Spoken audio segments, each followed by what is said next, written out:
Panguva ino pane nhau iri kubuda ichinzi aiwa baba with the wife of the Zimbabwean businessman Wycliffe Chivhayo panguva ino aiwa votsakatika aiwa vofa. Saka mungozoti panapa paZim News Live YTS nokupai chese chatinenge changofunga kuti aiwa ichichi magarimi eZimbabwe afana kukutiwa nacho. Saka mashoko ari kuda panguva ino kunzi baba vaLulu Chivhayo panguva ino aiwa votisiya.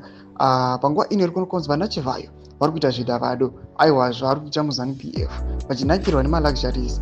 Unogona subscribe or like or turn the bell icon. Tipita panapa Muzimu anoposta the sports yamukona yakanzi breaking news. Lulu Chivhayo's father is passed on. More details to follow.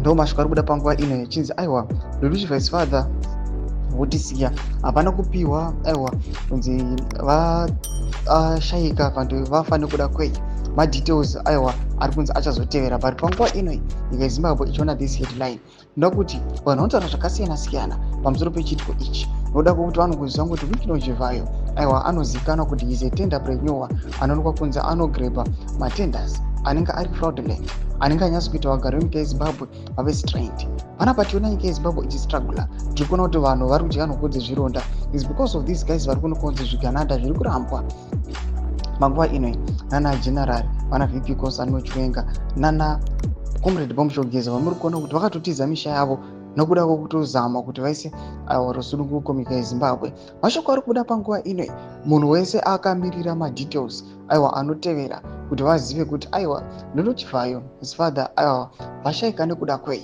chiitiko chiriitika munyika yeZimbabwe. Yatoona kuti some of the people they are happy aiwa nekuda kwechiitiko ichi noda kuti tinoona kuti these guys they were also attacked aiwa mwedzi mishoma yapfuura patoona kuti aiwa Wycliffe pano kubhadhara the bride price toona kuti vanoatakiwa nemarobhers then mari yavo yorwa pasi zvinoratidza kuti vanhu havatombofariri zviitiko izvi zvichiitwa nana Wycliffe Chivhayo. Tudze mafunguro enyu muri kudii pamusoro pechiitiko ichi? Pana comment section medu mafunguro enyu. Subscribe or like, check on the bell icon.